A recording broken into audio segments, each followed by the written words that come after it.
Wabarakatuh.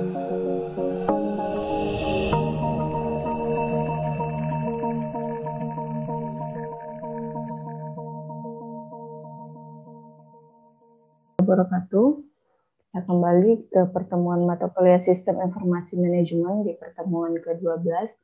Nah, di dalam pertemuan minggu ini kita akan membahas tentang Enterprise Resource Planning atau biasa disingkat dengan ERP. Nah, sebelum membahas tentang ERP, kita bahas dulu tentang pengertian dari masing-masing kosakatanya. Yang pertama ada enterprise. Enterprise ini digunakan untuk menggambarkan situasi bisnis secara umum dalam satu entitas korporat dan berbagai ukuran. Mulai dari bisnis ukuran kecil hingga ukuran bisnis raksasa biasanya disebut dengan istilah enterprise. Yang kedua, research secara singkat dapat diartikan sebagai sumber daya dalam kaitannya dengan enterprise. Research dapat berupa aset perusahaan. Jadi biasanya terdiri dari sumber daya yang ada di dalam perusahaan. Nah, arti ERP itu sendiri merupakan sebuah framework transaksi enterprise yang menghubungkan proses pemesanan barang, manajemen inventarisasi dan kontrol, serta perencanaan distribusi dan produksi dan keuangan yang ada di dalam suatu perusahaan. Jadi semua aspek-aspek atau komponen-komponen ini dikelola dalam suatu framework yang disebut dengan namanya Enterprise Resource Planning. ERP bekerja sebagai kekuatan lintas fungsional perusahaan yang mengintegrasikan dan mengautomatisasi berbagai proses bisnis internal dan sistem informasi termasuk manufaktur, logistik, distribusi, akuntansi, keuangan, dan sumber daya manusia dari sebuah perusahaan. Jadi mencakup keseluruhan dari semua aktivitas-aktivitas yang ada di dalam perusahaan. Tujuan ERP itu sendiri yang pertama adalah otomatisasi dan integrasi banyak proses bisnis yang ada di dalam perusahaan tersebut, saling terintegrasi dan terotomatisasi oleh si ERP. Kemudian membagi database yang umum dan tata teknis melalui enterprise. Lalu menghasilkan informasi yang real time dan memungkinkan perpaduan proses transaksi dan kegiatan perencanaan yang ada di dalam suatu perusahaan.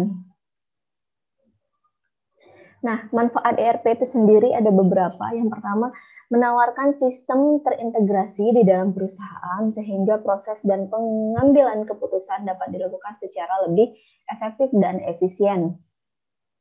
Karena semua sistem dilakukan secara terintegrasi. Yang kedua, memungkinkan melakukan integrasi secara global. Kemudian yang ketiga, menghilangkan kebutuhan pemutakhiran dan koreksi data seperti yang terjadi pada sistem yang terpisah. Jadi di dalam ERP ini sistemnya akan saling terintegrasi sehingga koreksi data juga mudah dilakukan. Kemudian selanjutnya memungkinkan manajemen mengelola operasi dan tidak memonitor saja, serta lebih mampu menjawab semua pertanyaan yang ada karena semua data itu terangkum di dalam suatu ERP.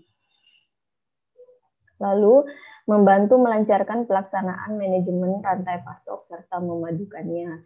Kemudian memfasilitasi hubungan komunikasi secara internal dan eksternal dalam dan luar organisasi. Dapat menurunkan kesenjangan antara pemrograman dengan cara perawatan sistem yang baik. Lalu yang terakhir dapat menurunkan kompleksitas aplikasi dan teknologi. Nah, kita lihat di sini di dalam implementasi ERP itu sendiri ada central database ataupun database pusat yang berhubungan dengan human resource management dan corporate reporting. Jadi di dalam ERP ini ada front office dan back office-nya.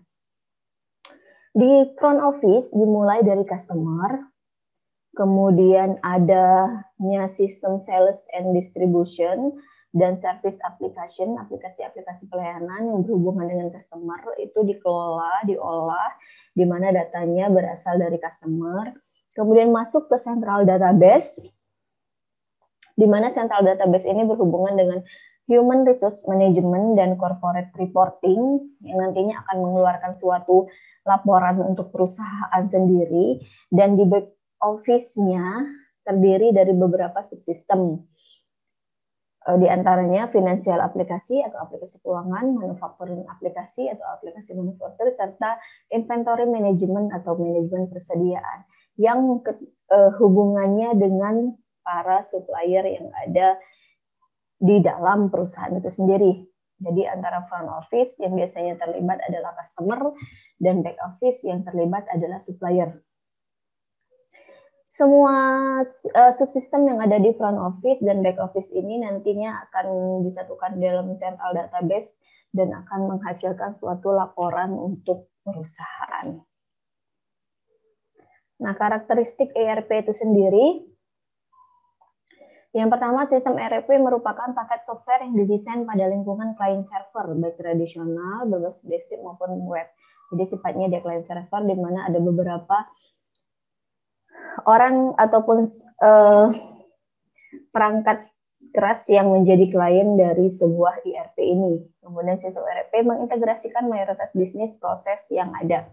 Jadi sifatnya semua proses bisnis yang ada itu diintegrasikan secara mayoritas di dalam sebuah sistem ERP. Kemudian sistem ERP juga memproses seluruh transaksi organisasi perusahaan, mulai dari tadi ya keuangan, akuntansi, persediaan, hingga proses bisnis, semua yang ada di dalam perusahaan itu diintegrasikan. Kemudian sistem ERP menggunakan database skala enterprise untuk penyimpanan data. Jadi di dalam ERP itu database yang digunakan adalah skala enterprise untuk penyimpanan data. Kemudian sistem ERP mengizinkan pengguna mengakses data secara real time, di mana dengan adanya ERP ini bebas diakses tanpa batasan waktu dan tempat, dan bisa diakses dimanapun jika dia menggunakan berbasis web, dan kalau menggunakan berbasis desktop berarti bisa diakses di lingkungan kerja di dalam perusahaan itu sendiri. Nah, kemudian keharusan ERP. Yang pertama, mendukung berbagai jenis bahasa dan sistem keuangan di berbagai negara. Jadi, ERP ini diwajibkan untuk bisa mendukung semua jenis bahasa dan sistem keuangan di berbagai negara, karena biasanya setiap negara itu punya sistem keuangan yang berbeda-beda. Kemudian, mendukung industri-industri tertentu, misalnya SAP mampu mendukung berbagai macam industri seperti industri minyak dan gas, industri kesehatan, industri kimia, hingga perbankan. Karena setiap industri ini biasanya akan menghasilkan laporan-laporan yang berbeda, dan pastinya database-nya juga akan berbeda kebutuhannya di masing-masing industri-industri ini, sehingga diharapkan ERP ini bisa mendukung semua jenis industri yang ada di dalam perusahaan-perusahaan yang sedang berkembang. Kemudian mampu di-customasi dengan mudah tanpa harus mengubah source code program. Artinya jika ada penambahan-penambahan subsistem aplikasi yang diinginkan, itu mudah untuk dilakukan perubahan baik dalam source code program maupun untuk perubahan subsistem yang ada di dalam aplikasi itu sendiri. Kita lanjut. Kemudian di sini ada contoh dari arsitektur ERP, di mana terdapat 3 layer di dalam ERP itu sendiri. Yang pertama, presentation layer atau biasanya dikenal dengan istilah frontier. Si presentasi layer ini hubungannya dengan client workstation ataupun klien-klien server yang ada di dalam perusahaan itu sendiri untuk menangani berbagai macam subsistem yang ada di dalam ERP itu sendiri. Application layer ataupun middle tier yang biasanya berhubungan dengan aplikasi server yang ada di dalam suatu ERP itu sendiri, yang mengintegrasikan atau mengkoneksikan antara client workstation dengan database layer atau istilahnya back tier. Database layer ataupun back tier ini yaitu database server yang ada di dalam suatu ERP, sehingga dari client workstation dihubungkan melalui aplikasi server, lalu dimasukkan ke dalam suatu database server. Kita lanjut.